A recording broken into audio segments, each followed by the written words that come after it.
This is the Ag Queen Podcast.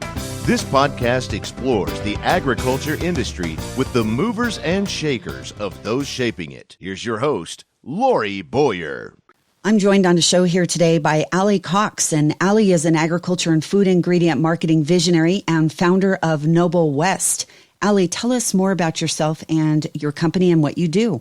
I am the CEO of ofNoble West, which is an agriculture and food ingredient marketing agency based in California with offices in Ohio, LA, Sacramento, and Central California. I am a fifth generation farmer, and my husband and I are still farmers today. And it's just kind of a pleasure to share our story about agriculture and help consumers understand more about where their food comes from and help farmers really understand more about what consumers are looking for from them. What is ofNoble West? Sure. ofNoble West is a food ingredient and agriculture marketing agency. We do brand development, digital marketing, social media, and media planning, and really just whatever kind of a food or ag company would need to tell their story. We oftentimes are helping them kind of define that story. Often, many of our clients come to us with kind of the trickier side of agriculture, if I'm being honest, really kind of with kind of conundrums like, we're investing millions of dollars in these sustainability initiatives. How do we talk about it? How do we get more credit for it in the marketplace? Or we are doing upcycling fruit, or we are trying to combat food loss and food waste on the farm. How can we talk about it? How can we get more credit for that? So, and a lot of ag tech. So I would say we're a little bit downstream from like kind of normal mainstream agriculture and food marketing. Well, now that we know about your background and about your company and what you do, what do we talk about here today? Where should we begin with our conversation? Well, I'm here to answer any questions that anybody might have or that your listeners have, Lori, about how agriculture companies market themselves or how food ingredient companies market themselves and why they build brands to, quite frankly, be compensated more for the hard work that they do on the farm. And a lot of our clients are not necessarily trying to decommoditize entirely, but are definitely looking to get a bigger return on investment. So that's what we do on a day-to-day basis. What does decommoditize mean? Decommoditize means that they create a brand for their food. So whatever their food is or whatever they grow, commodity is basically the definition of the same. So that's where most food is sold in bulk. It's oftentimes commingled with other food products, so you don't have the traceability from which farm it comes from necessarily. And decommoditizing means that you create a brand so that your consumers or your end customer can understand more about that story that it took to grow the food, with whom they grew and processed it. So they've decided they're going to take the investment, which has a large upfront cost, and they're going to try to create more value for that food through a brand. What are common questions that you get from your customers? Our clients, they want to know how long it's going to take, how much it's going to cost, how it's going to change their business, what trade shows to go to, what their customers would look like, how they're going to market themselves in the retail space, if they should be doing e-commerce or if they should be going direct to retailers. The majority of our clients are farmers or come from farming backgrounds. So a lot of times they'll say like, hey, I know how to grow it, but my goodness, I don't know. I don't know the next thing about what you do, but I know we need you. But can you help me understand more about how I would utilize your services and how we are going to create like a sustainable business model? Because a lot of times our clients are saying, okay, I understand about how I buy the packaging equipment. I get that I need to reorganize our plant mill or processing house. And what bag should it be in? And what should that bag look like? And then who do I sell it to? So that's where we really kind of step in because they understand the investment piece from a packaging, I think, standpoint, obviously. But then really it's sort of like we have to marry, like how do they find their customer? Does that mean you do communicate with customers as well? I would say that we're probably not doing one-off communication unless we're managing social media for that specific brand, which we do quite a bit of. But that's where we're helping our clients understand where they might find their customer, where their customer is shopping, what kind of consumer insights they might be able to garner to really understand kind of price thresholds. And that's where we'll definitely come in and support with a lot of brand strategy and digital strategy and e-commerce strategy and then marcom strategy. And then once we get an approval, once the client signs off on that approach, then we'll go and export across rice, soon to be doing this with tomatoes and almonds and limes and lemons. So this is a more advanced way to market to consumers. Now, of course, there are quite a bit of brands out there that we call a hero food ingredient that are already doing this. So great examples are like your Sunkissed. Obviously, we understand that we're buying an orange and we understand that there's a brand on that, right? Same with Wonderful Pistachio. Those are just two examples of, I would say, pretty kind of strong brand recognition in the space. I think Blue Diamond's done a great job in almonds. But that's where I think that we're just kind of at the tip of the iceberg and really helping more of our clients understand that they have more power and they're not beholden just to ag brokers and they don't need to just be price takers. They can be price setters. So knowing your customer, knowing the seasonality, I also do a podcast in California. So, I'm aware of how big the specialty crops are, the dairy industry. Do you do some of that background research to help your client figure out when and where to market? Yeah. So thanks for bringing that up. In California, there are 400 specialty crops that are grown and marketed and sold. Dairy being obviously the biggest, almonds right after that, wine grapes right after that. So yes, we do quite a bit of work. We work right now. I think that we're working across about 15 different commodity types. So we have a good understanding of what it takes to create strategies that will be effective. And I'm really proud of the work that we're doing on the retail side also with grocery stores, with retail partners, with Amazon shopping. That's definitely something that my team, particularly our media and content team, has just really started to outpace our competitors, and in a way that also we're educating our clients as we go, because the majority of our clients are smaller food brands and they're not necessarily the big, publicly traded entities. So they need education along the way so that they understand, again, that return on investment. In agriculture, this as well as anybody, farmers aren't afraid to make investments. They make calculated investments every single day. They understand risk more than any other industry, but they do need to be educated. And this is a place where I think, leaning on my family history of being a 5th generation farmer and a current farmer today, our clients understand that, hey, I've got my own farm credit loans to pay every year. So Allie's probably not going to steer us in a way that is, doesn't have repercussions or isn't really a sincere effort to do right by them. So you have a big role because you kind of have to know the history. You have to know what's going on now. And then you also have to kind of project what could happen in the future, not only with regard to consumers' behavior, but there's so much, and especially you're talking about California. On the forefront of climate change, on the forefront of doing things differently with water supplies due to past mismanagement, due to the Colorado River, due to severe flooding and drought before that. There's so many factors, right? Unless we all want to sell all of our land to developers and we're all going to throw in the towel and just kind of liquidate our farms, we got to find a way forward, right? And we can't predict the future, but what we can do is we can look at consumer insights. We can keep an absolute finger on the pulse of how consumers are making choices. We can absolutely keep a close eye through different tools such as the social listening, which we do for a lot of our clients, just to kind of understand the conversation that's happening on social media.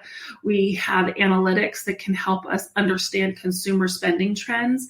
And then we can say, listen, this is our recommendation. Is it going to be perfect? No. Are we going to learn along the way? Yes. And are we going to continue to make very calculated investments and to achieve these goals? For sure. And we're going to be a great partner in that effort. Of course, none of us can predict the future, particularly with climate change or anything else. However, there are data points that we can look at, and we can also appreciate some of the basics. Like, I think I love eating cherries that are in season. I love eating fruit, all vegetables that are in season. I appreciate that. And I think so do a lot of other consumers. So how can we make sure that they understand the value and appreciate that effort that the farmers are making to grow, harvest, pack, process, and ship within hours? Those are all important. And we're just talking about fresh produce. There's also amazing frozen vegetables that are, grown and we're working with the client right now. They harvest, process, and freeze the vegetable within 8 hours. I mean, that is an enormous investment in technology to even be able to do that. And also, that's also just an investment in ability to have like a biodiverse diet that's flavorful, because there has been that investment. So again, I think it's an absolutely fascinating industry, and anything that we can do to be supportive and additive, we're here for it. So I think that you started there. Let's give me an example. I'm a new client. I come to you and I need help. Or give us an example of a current client. You don't even have to say their name, just how you got started with them, what their issue was, what their goal was. An example would be a client, a normal conversation, because I'm in 4 of these right now, would be maybe they Googled food marketing or ag marketing. They heard of us, or maybe they saw something that I was on. Of course, I'm going to post this podcast. LinkedIn is going to hook into it. Anybody who's ever liked anything about marketing and ag on LinkedIn, hopefully is going to see your podcast link. They're going to listen to this. But somehow they heard about us. They saw something I published, a place I spoke, or quite frankly, they talked to their friends who are in their associations or whatnot. Word of mouth marketing is pretty powerful. And I would say it's been the biggest driver for us over the years. They're going to call me and they're going to say, hey, so I don't know anything about marketing, or we have a marketing person, but she's mostly just kind of like ordering hats for the growers. Like, I'm not quite sure what we need something different. We've made huge multi-million dollars investments in our plant and on farm, and we are complying with SGMA regulations, and we're complying with all the food safety regulations, and we're SQF level 2 or BRC. Like, we've done all of the things right in order to grow, transport, and process our food in like the most high quality way. So now what do I do? Like, I feel like I'm just like a price taker. I want us to like be able to get more value, and I also want to grow our business. Okay, that's a great place to start. Then we'll immediately dive in and understand. Let me really understand more about your customers. Are you shipping primarily to abroad? Where are you primarily in Europe? If you're primarily shipping to Europe, if that's where most of your customers are, sustainability is an enormous story that we have to tell. It is the game changer, particularly in that market. So then we will, if you are shipping to Korea or Japan, that's a different story. That's a J-spec, K-spec. We have to really make sure to tell that story specifically. And then we'll create strategies around that and say, okay, if your goal is to have more people see how unbelievably efficient and clean your processing plant is, we probably need to do a great job building brand positioning around that. We probably are going to want to do some great photography and video, and let's really help you understand. Now, if you want to go to consumer, then that's a whole different story. So then we probably are helping you create the name for a brand, the logo for a brand, the identity, the packaging, the Marcom strategy, working hand in hand with the sales team. Okay, thank you. That was very helpful to kind of know what all you do. There's a lot to it for sure. Yeah. And I think it's just like thoughtful business approach, right? And the reason why I moved back to California from New York City after working in entertainment and fashion and television is because, I just was like, agriculture has to do a better job of telling their story. We have so many foodies in the world and these self-proclaimed like food experts who sure, they're well researched, but unless they really understand their food sources, they're not really going to understand the full food story. And I think a lot of chefs do, but maybe they don't know how to tell that story, right? And that's why I moved back and kind of dedicated my career to this mission. Allie, what are common mistakes that companies make when they're trying to tell their stories?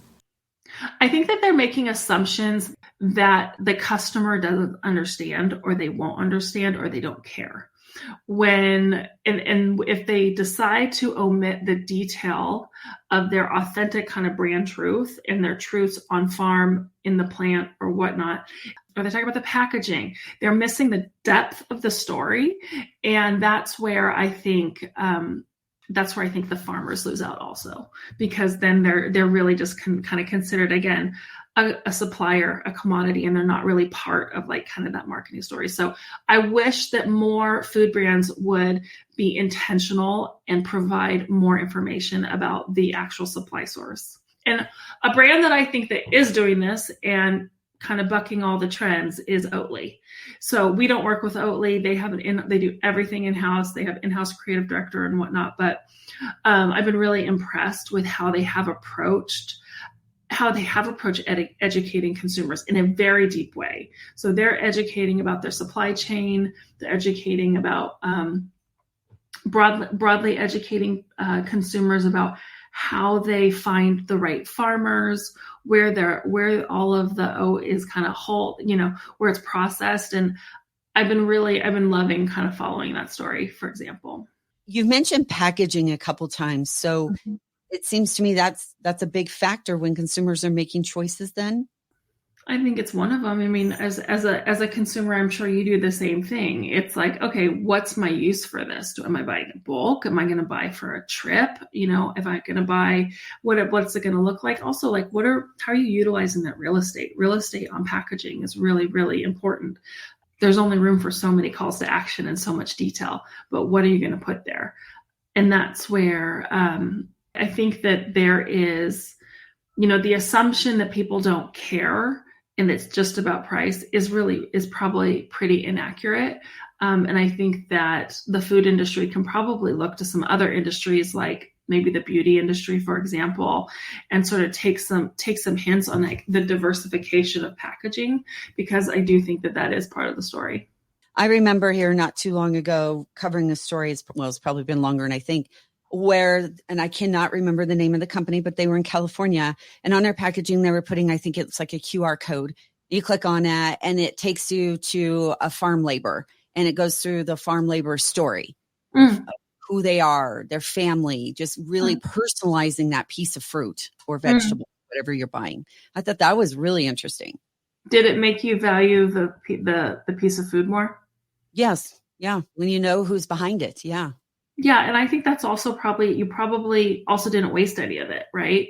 So then you weren't contributing to like food waste, which is part of the story also. I mean, in that you brought up climate change a couple minutes ago. I think this all is part of the story. It all feeds into this loop of, if we value the food more, we're not going to waste as much, which means, it all overlays on top of each other. And that's where I just would really like for farmers not to get a bad rap for being kind of, one of the leaders in climate change and damaging the climate. Whereas I think farmers can be part of the solution by continuing to be educated on more regenerative ways to farm. Now that's all well and good, but we all know farmers are only compensated on yield, nothing else.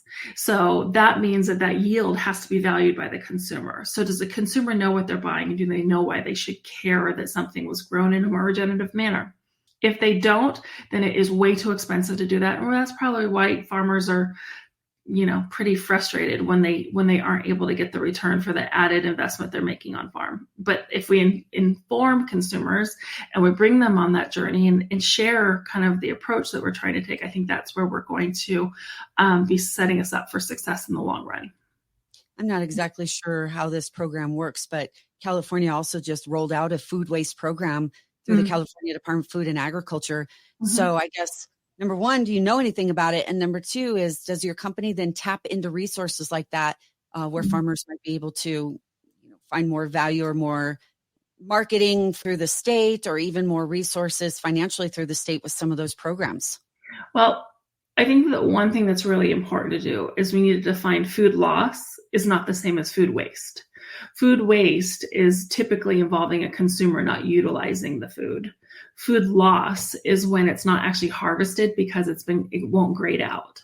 And that's where, like, if you look at, if you go to a grocery store in pretty much any other part of the world other than the United States. Apples don't all look the same sitting next to each other. Oranges don't all look the same. They're not all the exact same size with the exact same everything. That's just not how it's done. And food quality and food safety doesn't actually have anything to do with kind of the imperfect food in most cases. We are working on that. That's a place where we are working on an upcycled fruit project that is fascinating. And it's an opportunity for farmers to be compensated for more of the crop that they've grown, which means that we're not wasting the inputs, right? We're not wasting the water, the labor, like everything it took to grow that food. And that is something that is definitely really important. Now, again, all of these programs, I'm very hopeful that they all do a great job from a legislative point of view. But the truth is, unless the consumer buys into paying more for their food, none of it matters. What else? What else do we need to know about marketing? What else do we need to know about what you do? I think the most important thing I hope people kind of go away with is to read the label and ask the questions, right? Like what I hope is that consumers don't feel like they have to make assumptions, like, from based on kind of hearsay. I also hope that people kind of read more about the stories and understand more about their food, because again, what I want to do is I just want more value assigned to each bite and each piece of food, because it's going to help the entire industry. And the more we shop on brand versus just price, probably the better off everybody will be, which doesn't mean it should be more expensive. It just means that people should have the opportunity to know more about their food and buy food that aligns with their values. Allie, thank you so much for joining me on the show today. Well, thanks for having me. It's been a pleasure, and keep up the great work. This is a really fun podcast. Yeah. You keep up the great work too. Thanks for educating me. That was a good conversation. Sounds great. Have a good one. You as well. Again, Allie Cox, my guest here today, agriculture and food ingredient marketing visionary and founder of Noble West, an award-winning marketing consultancy that specializes in the agriculture ecosystem. Thanks for tuning in to this edition of the Ag Queen Podcast with your host, Lori Boyer.